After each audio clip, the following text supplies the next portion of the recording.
Queridas alunas, queridos alunos, mais uma vez, olá! Esta é uma aula sobre os principais temas de história do Brasil que caem no Enem. Então, vamos a ela!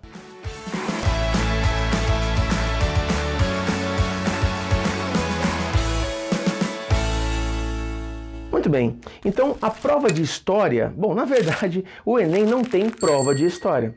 Como se sabe, a história é um dos conteúdos que está dentro da prova chamada Ciências Humanas e Suas Tecnologias.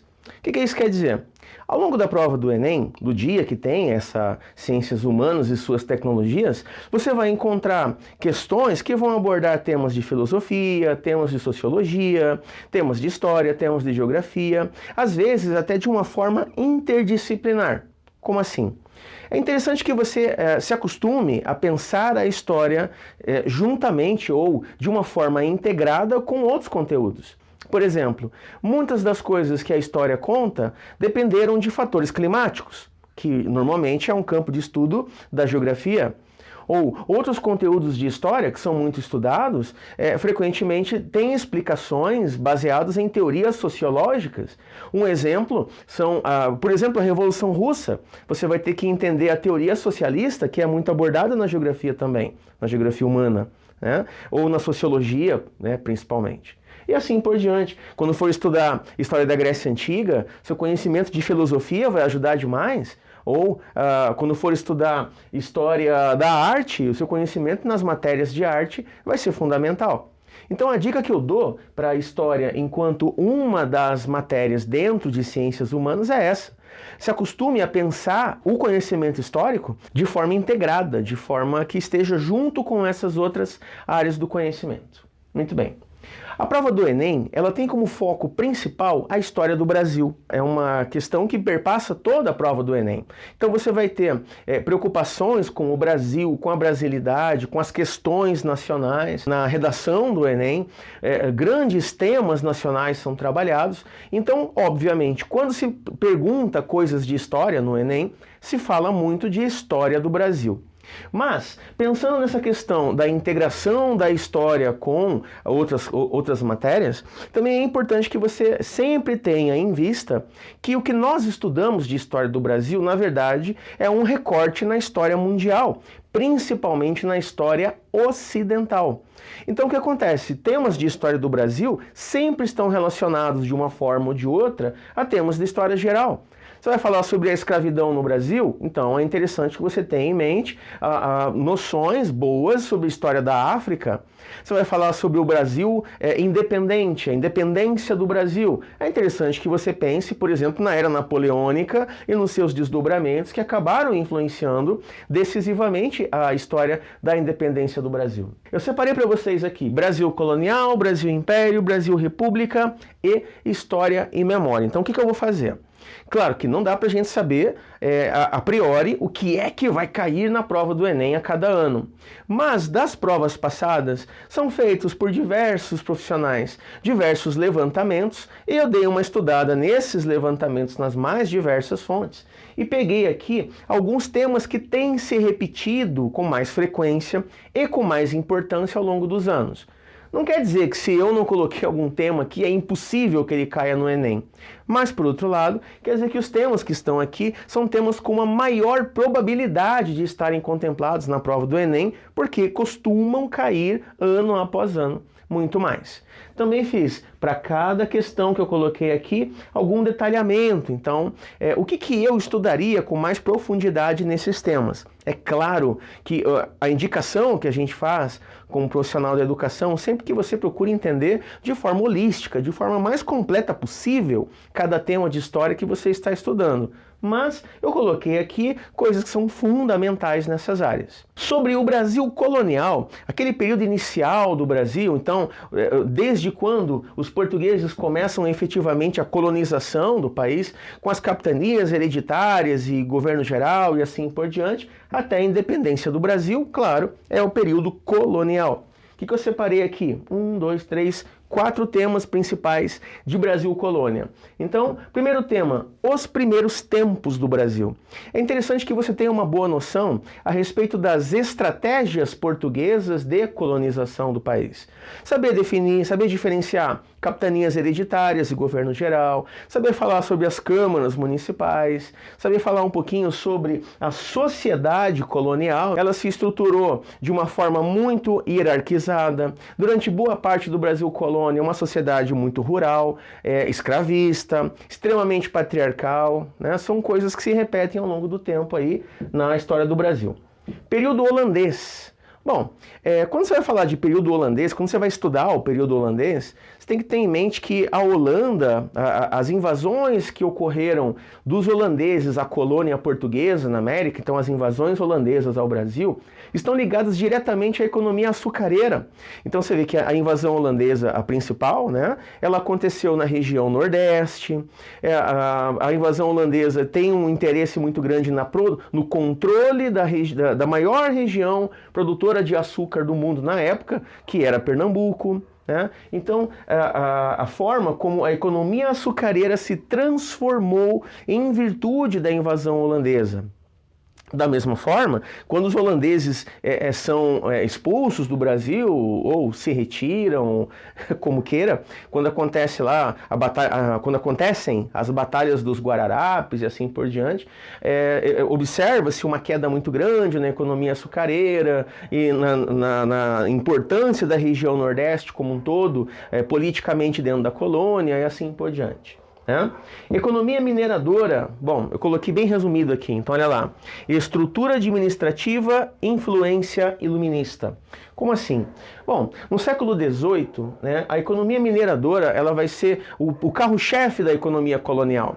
Então, com a descoberta de minas de ouro e minas de diamante, principalmente na região das Minas, né, o que nós chamamos hoje de Minas Gerais, acontece uma transformação muito grande em toda a colônia do Brasil. Então, você vai ter a formação de um mercado interno, você vai ter o tropeirismo como uma atividade que está atendendo a esse surto populacional que vai ser criado na região das Minas. Você vai ter uma forte influência iluminista em movimentos como a Inconfidência Mineira, por exemplo, né? Aí tem a questão toda de se problematizar a Inconfidência Mineira em relação à Conjuração Baiana, movimentos semelhantes, ao mesmo tempo bem diferentes, né? Então tudo isso está ligado aqui à economia mineradora. Quando eu coloco estrutura administrativa, é porque de forma clássica, quando se estuda a economia mineradora, a gente fala sobre a questão dos impostos, da derrama, das casas de fundição, do contrabando de ouro, etc. Escravidão e resistência. Esse é um tema muito importante dentro do Enem, tá? A escravidão indígena e a escravidão africana também. Então, se trabalha a importância da mão de obra escravizada, indígena e africana, dentro do Brasil colonial, seja na economia canavieira, seja na economia mineradora, seja em outras atividades, seja nas cidades, né? A maneira como essas populações foram violentadas, como elas foram maltratadas, em certa medida como foram desumanizadas, né? Eu digo certa medida porque era o interesse desumanizá-los, não que tenha dado certo, né, de verdade.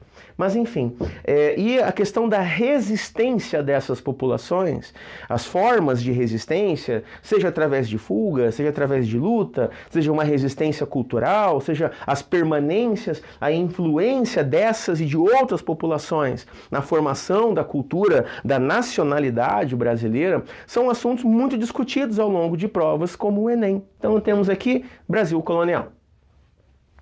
Quando se pensa em Brasil Império, então o Brasil Império a gente vai ter o quê? Aquele período depois da independência do Brasil até a proclamação da República, de 1822 a 1889.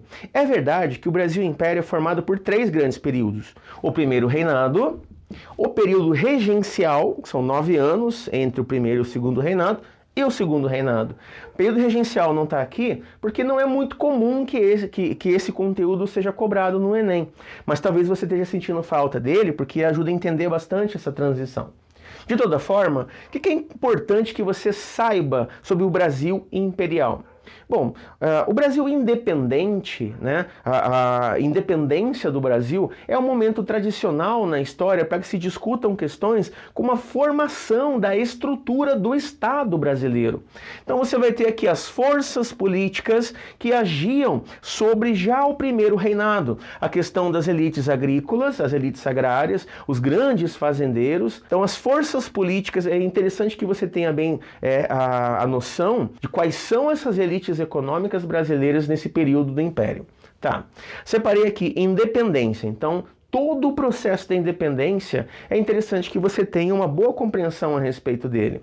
Então, desde a era napoleônica, saber relacionar, por exemplo, a fuga da família real, a vinda da família real portuguesa, como queira, para o Brasil, em 1808, como uma decorrência da invasão napoleônica, a maneira como o chamado período joanino no Brasil vai capacitar, vai estruturar o Brasil para que ele tivesse condições de mais tarde, não muito mais tarde, né?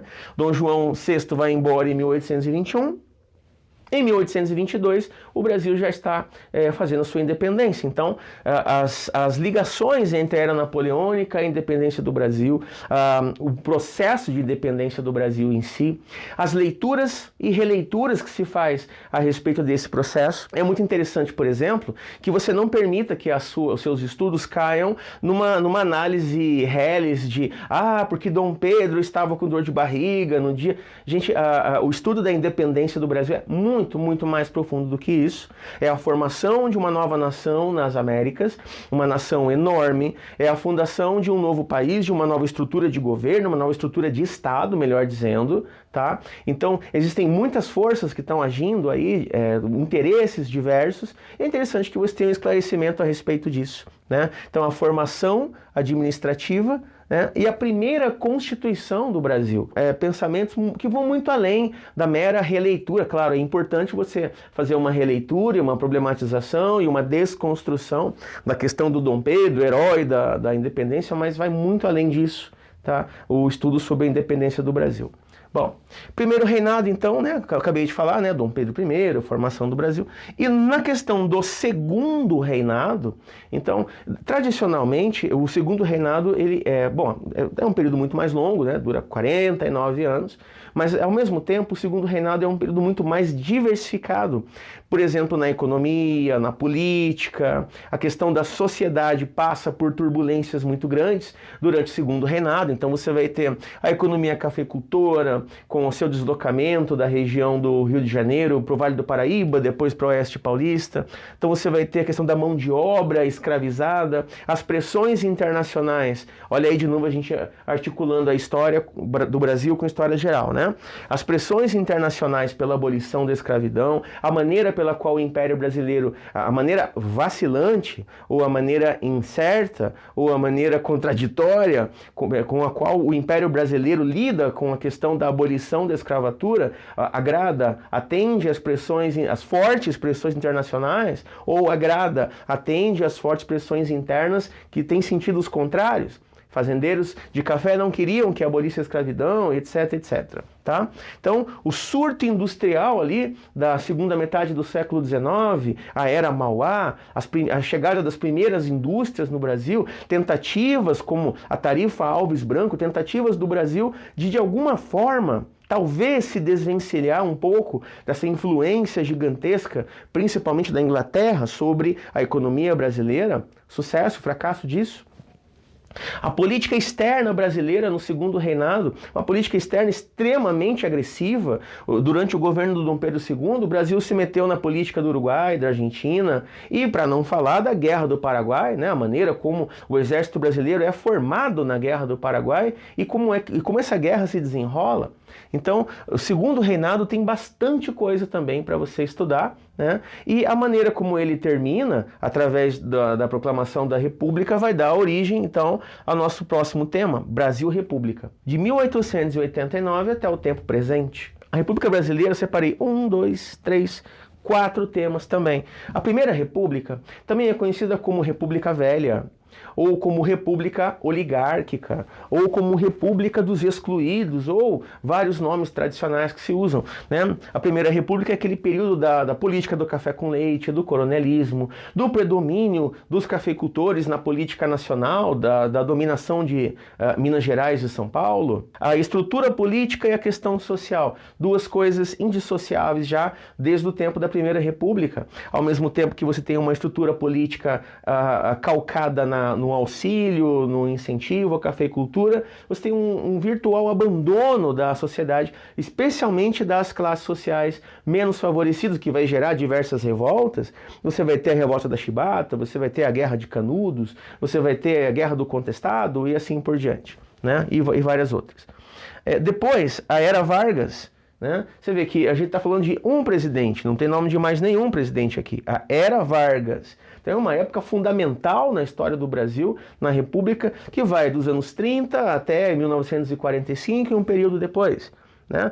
Quando você fala de Era Vargas, você está falando de um momento em que, reflexo da Primeira Guerra Mundial, reflexo da crise de 29, tá? A cafeicultura no Brasil, ao mesmo tempo que ela perde força, a industrialização, a urbanização no Brasil ganham força, e aí o que acontece? Getúlio Vargas é o presidente do Brasil que vai, de todas as formas possíveis, se esforçar para que o Estado brasileiro esteja à frente do processo de industrialização, de urbanização, e ele vai fazer isso através de uma política de aproximação com os trabalhadores, né? Então, eu botei aqui nacionalismo, mas também trabalhismo, industrialização, mas também urbanização do Brasil. São pontos que você não pode deixar de estudar a fundo, porque Era Vargas é um tema não só no Enem, mas em todos os vestibulares que se preza nesse país. Era Vargas é um período muito, muito cobrado nessas provas, né? Estado Novo, período ditatorial de Getúlio Vargas, né? Um período de,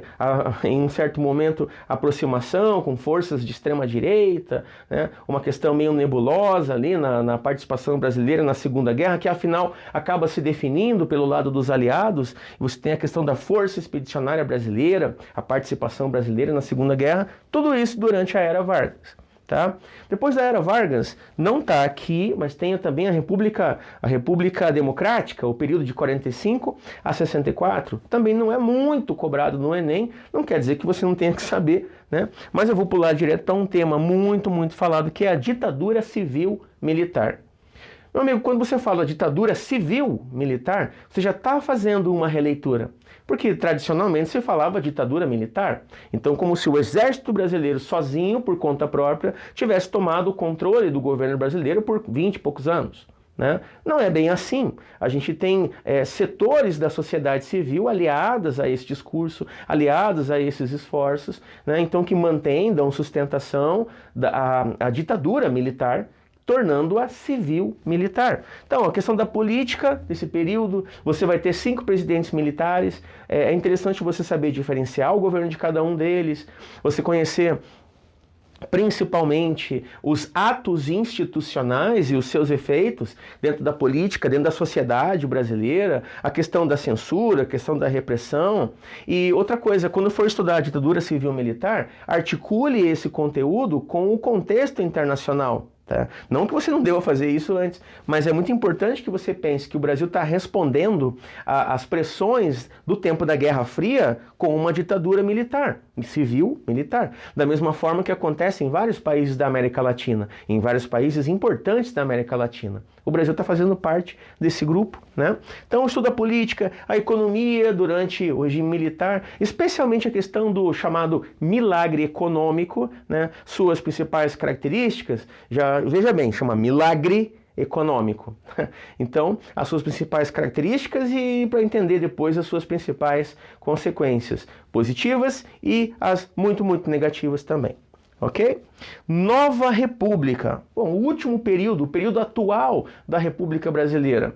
Então, a Nova República começa em 85, 86, né, com a eleição indireta do presidente José Sarney e tudo mais, e vem até os dias de hoje. Então, a gente tem uma questão muito forte de uma tentativa de redemocratização política.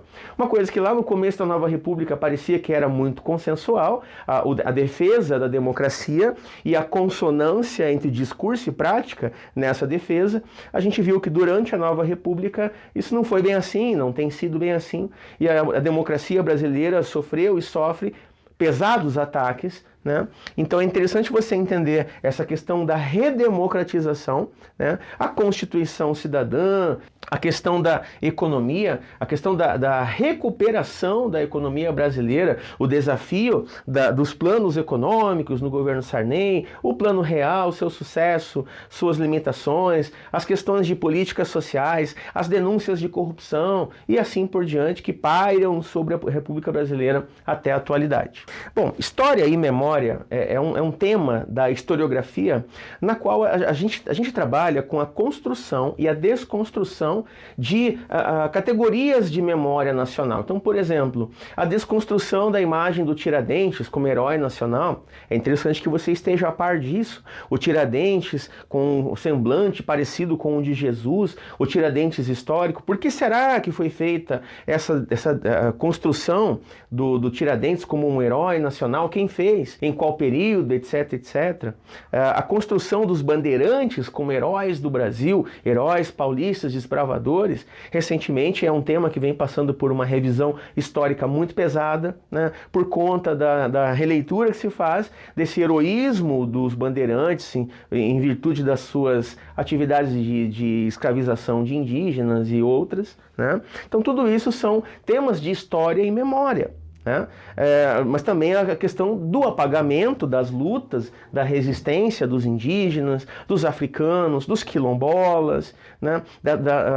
Como os povos originários e ao mesmo tempo os povos afrodescendentes são tratados dentro do Brasil ao longo da história, como tem sido feito recentemente um esforço de valorização dessa cultura, de resgate e de historicização, ou seja, de debate histórico sobre por que é que o racismo faz parte da estrutura do pensamento brasileiro, etc, etc.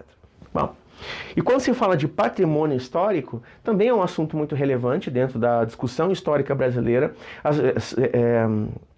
A discussão sobre a importância da preservação, do conhecimento, do estudo de patrimônios culturais, de patrimônios históricos. Não apenas estátuas e parques, mas ruas, praças, cantos, danças, quer dizer, o patrimônio material e o patrimônio imaterial. É importante que você também esteja a par dessas discussões.